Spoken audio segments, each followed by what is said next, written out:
Good afternoon, dear students. My dear students, as you know, that before that we all have discussed about that the three important ruler under the Delhi Sultanate. Today we all have discussed about that polity or the political structure under the Delhi Sultanate. Especially all the five dynasties, the Sharif dynasty, the Khalji dynasty, the Tughlaq dynasty, the Sayyid dynasty, and the Lodi dynasty.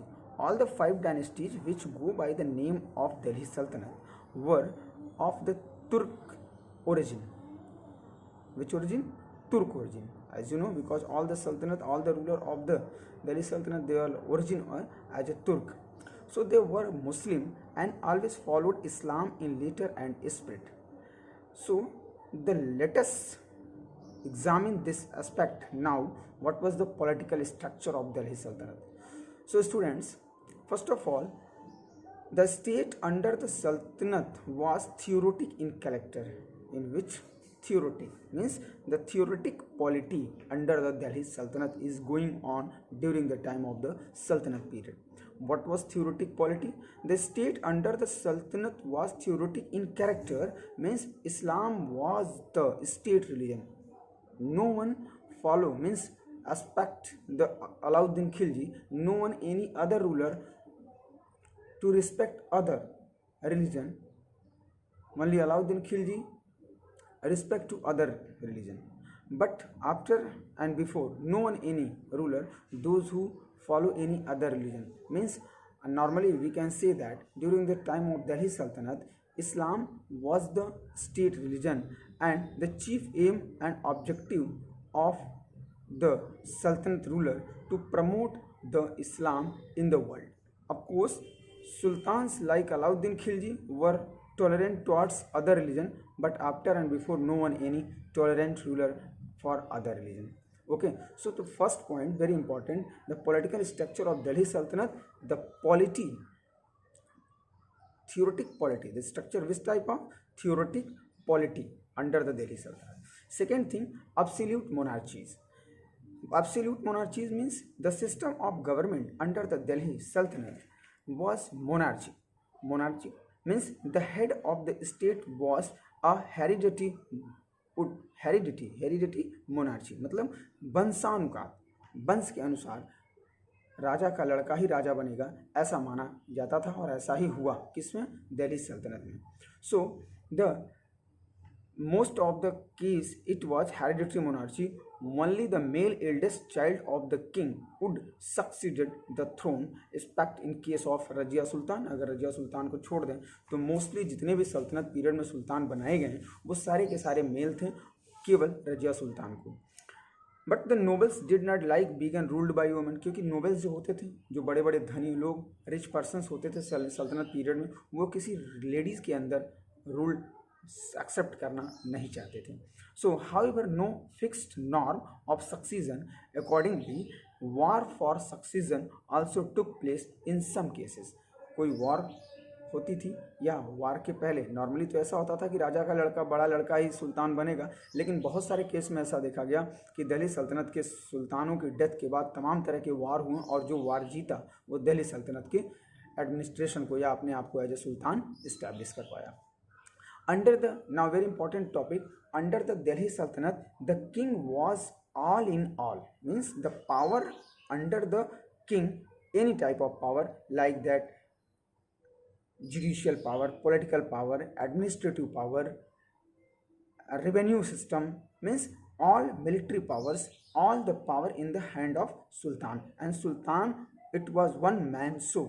Okay, the king used to be absolute in his authority. The king used to his absolute in authority. जो भी system चलता था वो king के according ही चलता था. That time the king use to absolute authority. His command was the law. जो भी वो बोल देता था, जो भी उसके शब्द होते थे वही लॉ मान लिया जाता था. Means his command was the law. And now there was none to question the king, none to question the king और चैलेंज हिज अथॉरिटी. ना तो उसके अथॉरिटी को कोई चैलेंज कर सकता था और ना ही राजा से कोई क्वेश्चन कर सकता था. So the believe in divine, they believed in divine origin of their kingship, and the kings regarded themselves as a representative of gods. राजा अपने आप को गॉड्स का रिप्रेजेंटेटिव मानता था. ऐसा माना जाता है कि Delhi each and everyone, no one, anyone, single persons, mostly all the sultan consider himself as a representative of god. Okay, representative of gods. So this is the first and the absolute monarchical system going on under the Delhi Sultanate. Now today we will discuss also which type of administration continue run under the Delhi Sultanate. There are two type of administration: centralized administration and provincial administration. Centralized administration जहाँ पर सुल्तान बैठता था, उसे हम पूरे command करता था, जहाँ से पूरे सिस्टम को चलाता था, वो एक तरह से सेंट्रलाइज एडमिनिस्ट्रेशन होता था.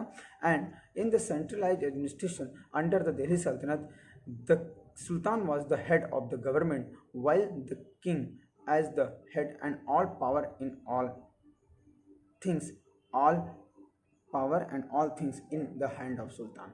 Okay, of course there used to be the head of wazir and the wazirs and appointed by the king. Some wazir and council of minister also appointed by the sultan for the help of the king. It is depend on the sultan that the sultan want to take advice from the wazir or the council of minister or not. It is depend on the views of sultan.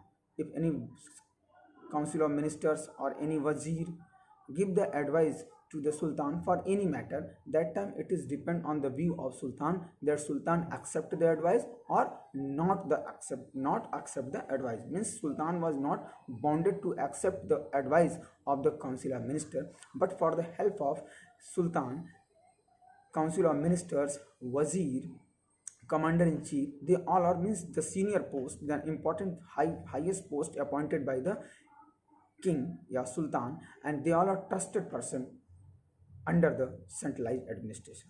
Okay, there were also nobles and other council of minister appointed for the help of kings. It is the centralized administration. Means after the king, sultan, wazir was the second important post into the centralized administrations. Means centralize administration में सुल्तान तो all in all था ही, उसके हाथों में सारी power होती थी, लेकिन उसकी हेल्प करने के लिए वजीर भी बनाया जाता था. And that time wazir give the advice, it is acceptable or not acceptable by the sultan, it is depend on the view of sultan. Second, provincials government. Provincials government या प्रोविंशियल एडमिनिस्ट्रेशन जो होता था उसे हम बोलते थे local self government. Means all the state under the Delhi Saltanat, finally the final authority of the sultan, but the provincials are controlled by the nuktis, governor also called nukti, known as the governor.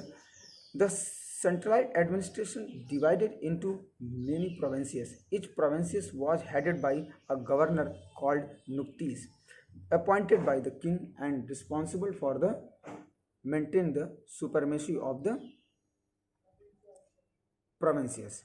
Okay, so he usually all the provinces, those who are controlled the provinces, or you can say that the governor, they all are belong to the royal family. जहाँ तक अगर बात करें जो छोटे छोटे state और राज्य जो प्रोविंसेस जिनको हम बोल रहे हैं, वो सारे के सारे राजा के ही खानदान के लोग होते थे, जिनको हम गवर्नर या नक्तीस बोलते थे. वो लोग इसको देखते थे. मीन्स द नक्तीस और the governor for the provinces also appointed by the sultan. Okay, after that, for the village administrations there are important 4 posts: patwari, mukaddam and village headman. Those are known as the mukaddam, and patwari and munsif, they all are work for the village administration. Especially mukaddam was the village headman. Munsif also important position for the village, they maintain the record. And patwari also important post for the village level. Patwari maintain the land revenue and all matters related to the land maintained by the patwari into the village level. But village level also finally authority under the sultan. So it all things are the system of the administrations under the Delhi Sultanate. Means the king, yeah, you can say that sultan was the head of the administrations. The Delhi Sultanate administration divided into two parts: centralized administrations and provincial administration. Centralized administration direct in the hand of sultan, and the provincial administrations handled and controlled by the naqtis. Those are known as the governor. They also appointed by the sultan. And third, those are known as the local self-government. As village, smallest unit of the administrations, village was controlled by the muqaddam. The muqaddam was the headman of the village, and under the muqaddam, patwari also maintained the land record, related matter of the land. And then after, one important position and person also involved in the village administration, those are known as the munsif. It all things are the important political structure and political system of the Delhi Sultanate. The day after tomorrow, we will again discuss about that, which type of revenue system is going on under the Delhi Sultanate. Thank you.